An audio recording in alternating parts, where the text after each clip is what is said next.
Today, I want to walk you through the 4-step creative testing strategy that I implement inside of my agency and our clients to take brands that have absolutely no idea who their customer is to launching and testing ads that scale and grow their account in thousands and thousands of dollars per day in order to make sure they have a winning formula. So without delaying any further, let's go right into it and walk you through each step by step. So the first, and honestly, in my opinion, probably the most important process of this whole thing is the customer analysis research step. So what does this process involve? The whole purpose of this is to better understand who your customer is, what they like to do, what their pain points are, what is going through their mind when they see your specific product, what type of messaging will really resonate with them, and why would they ever want to buy from you, your product, your brand, your specific offer. The best places to search for these customers and figure out what their thoughts and ideas are these 4 places that we use every single time we research. The first of which is the Facebook ad comments. Whenever you launch an ad, you'll likely be flooded with comments, people leaving their opinion, what they thought about the product, what they think about the ad, what they think about the messaging. Most of the time, you're going to see people saying, oh, this is fake, oh, this looks like garbage, but you're also going to find those golden nuggets of information that will really, really add value to your research and your understanding of the customer. These are the pieces of information that will really guide your creative process in the future to better create ads that speak to the customer. The second location, and honestly one of my favorites, is Reddit. In Reddit, you have people at their most authentic, raw, and transparent stuff. They will leave comments, they will ask questions, they will start forum conversations, they will go on for days and days talking about subject matter that matters to them. So if you are, let's say, in the skincare space and you want to better understand why this skincare problem affects your customer and their psyche and their mental health, you can go into Reddit and then look through it to see, okay, I know that individuals with rosacea have a lot of issues they go with on a day-to-day basis with their self-confidence because of how it makes them feel. Okay, good. Now, what have they tried that really didn't resonate and didn't work with them? They tried X, Y, Z. Okay, we know those products don't work, but what has actually worked? Okay, we know we have all this information available to us directly spewed by your target audience, which is exactly what you want. The third place is your product page reviews. So your product page reviews are going to be the probably most honest and authentic comments you're ever going to read because they're directly from your customers, not from the competitors' customers, not from somebody on Reddit, not from a mean comment on Facebook. These are your comments. These are what people think about your product and the experience they had with your offering and your brand. So you can download them depending on which tool you're using, and then you can incorporate them into ChatGPT and just analyze everything that they have said to find common themes. The final one, and honestly a bit of a hidden gem, is Quora. Quora, a little bit similar to Reddit in that it is a question and answer forum, but it's a little bit more technical in that individuals are trying to be more specific with responses, not so much emotional offloading, but rather, how do I do X, Y, Z? And then they will get a response from somebody that educates them on how to do it. Why is that important? Because maybe they are asking, how can I clear my skin if I can't use products that are aggressive towards my skin? Okay, so we know X, Y, Z products work, and then you can present your product as the solution to the harsh products that are on the market. So what do these all these things have in common? All of them are qualitative data. So feelings, emotions, psychology of customers, but none of them really break down the quantitative analysis of your audience and what they like to do. The only way to do that is going inside of your ad account and seeing where Meta is throwing your ad dollars. If you think that your target audience is, let's say, men 25 to 34, but Facebook is showing your ads in front of women that are 45 to 65, then you have 2 distinct opinions and pieces of information that are telling you where your audience lies. On one hand, you have what you think, which is perfectly reasonable because it's your brand. On the other hand, you have where Meta is actually presenting your product and who they're showing it to. If the audience your ads are being shown to on Meta are not the ones you had expected, but they're working really, really well, it means that your previous notion of what your audience and your customer were either incorrect or not fully fleshed out. If Meta is showing your ad to a different audience, but it's not working, so let's say it's a huge spend, but the CPA is terrible, then you know that your messaging is hitting home to a specific audience, but they're not fully resonating with it, which means you need to change your messaging so that Facebook doesn't keep sending you traffic from those audiences and actually send it to the one that you want to go with. And the only way to do that is with your creatives. So let's go through a couple examples of what these research spots will give you and type of information you'll be able to find. So here we have a product page review, and somebody mentioned that the gentle scrub, it's a very gentle scrub for rosacea, and it was extremely awesome for sensitive skin, and it helped them feel super fresh and glowy. We'd love to hear that, and all that can be used and incorporated into your messaging inside your ads. Then we have here on Reddit, somebody talking about their personal experience. So as you can see, a little bit more emotional in the sense that they go through their full story of what they tried, what they haven't, give examples. And they said that they'd stayed away from physical exfoliants and that they had some issues with some other ones that they tried, and they gave a link to a serum that worked for them. So all of these are pieces of information that start building out your knowledge base on who your customer is.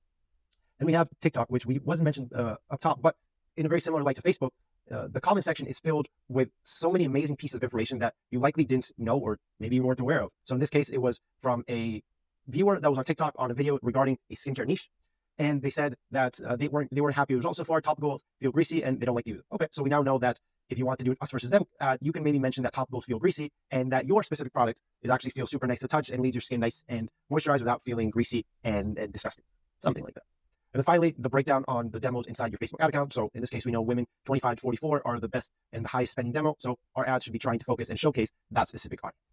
So going into step 2, which is the creative development process. So this is where you really have to bring in and hone in on everything you pulled from step 1, which was the customer analysis. And now you need to use that information to start building your scripts and your stories that are going to bring those angles and pain points to light. So you want to not only pigeonhole yourself into making videos, but rather you also want to showcase that message and those angles and those pain points inside of static ads. So that means creating headlines that directly target them. And a lot of times you might be able to just copy and paste the review and the comment you receive from that customer and use that as the headline for your ad. Very simple and direct. And honestly, one of the best ways to make sure your ads are as authentic as possible. So what does the script look like? The actual structure, the actual step-by-step of making it work and sound authentic. The structure that we do inside our agency, and I put together a video that, I don't know if it'll be on this side or on this side. They'll walk you through step-by-step and give you much more concrete examples. But on a high level, this is what that framework would look like. So we have a hook. We really want to get people's attention, but we also don't want to get the attention from the wrong people. This means if you are going to focus on spammy hooks that just bring in a really high hook rate and ultimately just get you the wrong audience, you're going to have really poor results. The best hooks are the ones that are very direct, talk about the pain point, speak to that specific audience, and then even if the volume of people is lower, the quality of the audience will be higher. Then you want to go into your previous problem. So this is where the analysis in the past worked really well. So for example, as it showed before, it said topicals make my skin feel greasy. So that would be a perfect previous problem. I tried topicals and it made my skin feel greasy. Good. And then you go into your failed solution. I tried this other product that was recommended to me and it also didn't work. So we have an existing problem that they had. Maybe they had bad skin, then they went into the topicals. It didn't work. They tried something else. It didn't work. And that's when you introduce your product and why your product is so vastly different and better than the competition. You want to introduce it, and then you want to share the unique selling points that are directly tied to the angle you're hitting. So don't just give a list of benefits and features your product has, but rather talk about the things that are directly related to the pain point that you are targeting. So if your pain point is rosacea and how other exfoliants are very rough, then you want to talk about how your product is super fine grain, and that's why it's so gentle on the skin. And with very little product, you're able to give the sensation and the gentle feeling of something that is much less effective. So something of that nature. And then finally, you want to have your end results and your call to action. So showcase how the product ultimately did and how it performed on skin. So if you have actual results and you can showcase that, the better. If not, you can maybe show a mashup of a bunch of happy customers that really enjoyed it and then showcase why so many people love it. And then give them a call to action. Doesn't need to be ultra professional, doesn't need to be super formal, but just try them out at website.com or check them out and use this offer code that I have, enjoy it, and go buy for yourself. So simple but effective. Then we go into step number 3, which is the asset building step. So we have done the customer research, we have written the stories and put together the headlines and built out the story. Now we actually need to build it. There's no point having all these stories if nobody actually builds it and makes it come to light. How do you actually put this together? So there's 2 ways you can go about it. If you are making statics, you're going to need a graphic designer. And if you have a graphic designer in-house, perfect. You send the ideas, you show them examples. Maybe you walk them through some inspirational ads you saw that you want to replicate and make them your own. The other way is if you are building videos, you're going to need a creator that can really put them to light. And the difficulty is you don't really know where to find these creators, or maybe you've worked with a few in the past that didn't really convince you, so you kind of gave up on the whole matter. But the reality is there's good and there's bad creators. You just really need to know where to look and how to filter them based on their previous experience. So where do we pull our creators from inside our agency? So we use 3 different places, the first of which is Twitter, and honestly, it's the one we use the most. Because it's extremely effective to find, you can go in the search bar and you just type in hashtag UGC. You'll get a myriad of lists of creators that have been that put it in their bio, that talk about that specific subject matter, and then you could directly message them. The other, a bit more effective manner is to simply put it inside a tweet. So you'll say, searching for UGC creators for this specific niche, please shoot me your portfolio and I'll take a look and reach back out to you with a decision. Very simple. You'll get a 50, 100, 200 people responding to you. And then from there, you'll be able to filter and look through it. The second place is Backstage. So Backstage is a bit more of a professional actor setting. And it's a website that essentially houses, and it's a database for actors, anybody who has shown or has been shown in any form of movie, commercial, theater, production, whatever you name it, they're there. And inside that, you're able to filter exactly by the demo, the race, where they live, et cetera, et cetera. It's very encompassing filtering process, and you'll be able to directly message them, see their previous work. And the benefit of Backstage is these are all trained actors, so they will likely have much stronger camera presence. They know how to enunciate really well. Their energy is probably going to be a little higher. And ultimately, they're going to be able to portray the video a little bit better.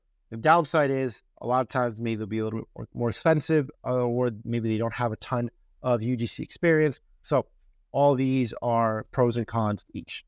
Finally, TikTok, which I think is surprisingly underutilized as a search method to find new creators, because a little bit more manual. You directly have to just search for the niche. So if you are in fitness, maybe you are targeting moms, you can go fitness mom and it'll be the hashtag, and you'll have 100 different creators that talk about that specific topic. So reach out to them, send them an email. Hopefully you don't have a management agency, because that complicates the process a bit more.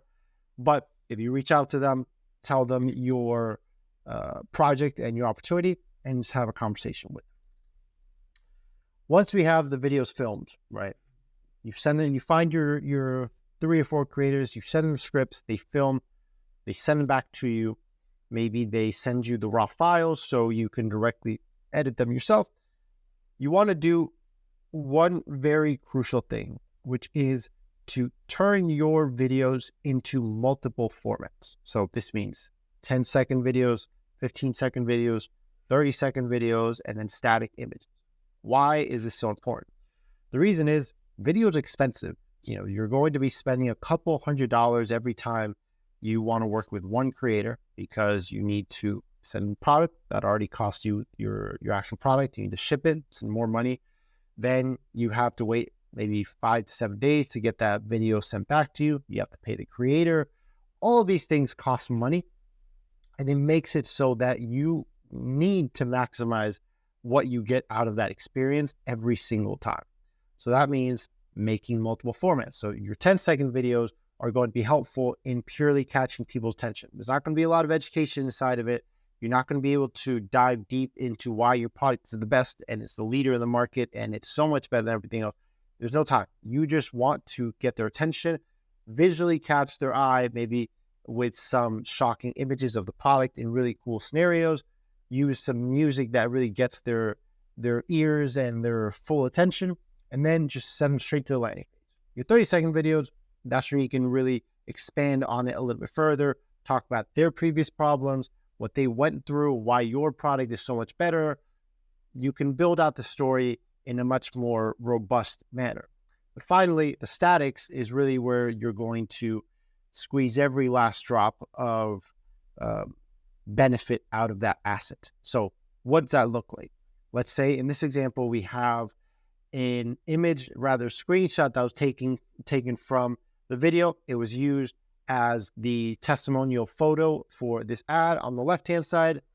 And on the right-hand side, you have a random quote. We don't know if this was directly from them, but it still goes along with the concept that you're trying to push and the angle you're trying to elicit inside of your ad.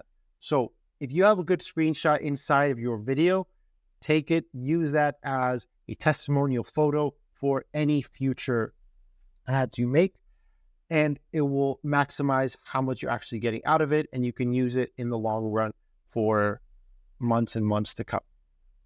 So going into step 4, here is the final and one of the most important ones, which is the actual testing and iteration process of this 4-step creative testing strategy. At this point, you have launched and you have tested everything. And the most important thing now is you need to break down that performance, understand what worked, what didn't, and what can I take from this. Because if you're just launching ads and not really pulling any sort of information and data on it, you're kind of wasting time, because in all likelihood, your first couple of tests are going to suck. They're not going to do well. And the most important thing you can do is figure out what reason was it that it didn't work, and what can I do better in my next round of creatives that will make it so that I don't keep losing money and I can only scale from here. So you want to be able to break it down by angles, by concept, by creators, and by headlines. All of these can be done very simply depending on the tools you are using. And how do you really measure the ultimate performance of these, whether it be by angle or by concept or creator or whatever? We at my agency use 2 different key metrics of performance, which are your CPA, so your cost per purchase, and then your spend or your ad dollars that are being spent on that specific ad. So we treat those as our North Stars. So what does this mean? The CPA ultimately is telling us how effective is that ad converting. So is it, if we have determined what our cost per purchase or above break-even cost per purchase is, then we know that anything below that is a good ad. We're doing well, either high spend or low spend. If it's below that, it's an effective ad that can keep running. The spend, on the other hand, means that if it's not getting spent, Facebook doesn't believe that it is an ad that can truly scale and make you money. Most of the time, Facebook will send your ads to the people that can convert. And if it doesn't believe that your ad can be sent to enough people to convert, it likely just won't spend any money on it. So if you have an ad with no spend, you can force it to spend, but ultimately that's going to end up leading to inefficiencies. And if Meta didn't think that it was going to work, it likely isn't going to, and you shouldn't try to force it. So how can we analyze our creatives? So there's 3 main ways that you can do it, or 3 ways that we've done it, which are using Motion, which is just a creative analysis tool that directly connects with Facebook. I'm not sponsored by them, but they work really well, and it directly connects to Facebook account and then pulls and creates reports that are very in-depth about your creatives, which are the top creatives by static, by video. You can organize them by creators. Very, very encompassing tool. And you have Triple Whale, which also functions as an attribution tool and ultimately allows you to see how well your ad really worked, how many sales it was able to pull, but also they have a creative analysis tool inside of it that works really similarly to Motion and just categorizes your ads in easier to digest manner. Both of them are paid, so that's why one of the reasons why a lot of brands might not work for it. They're a little expensive, they're a little pricey, but if you have a creative volume that is really high, they can be very effective. And then finally, and what we do for most of our clients is just directly on the ads platform. And that's why the naming convention here is so important, because it allows you to organize it without having the need for all of these pricey tools. So what does that naming convention look like, and why is it important? So for the ads, we give them very specific naming conventions that make it easy to organize inside the ad platform. And then if you want to search for them, and it'll make it very simple to keep track of. So in this case, let's say we are searching for UGC. We know that in that naming convention, it's going to show UGC. So we'll be able to compare all UGC to each other simply by putting it in the search bar. So this is the actual template for it. We put creative type, the style, the copy / angle, the headline, and then the destination. So this is what it would look like ultimately. We have video, UGC John version 1.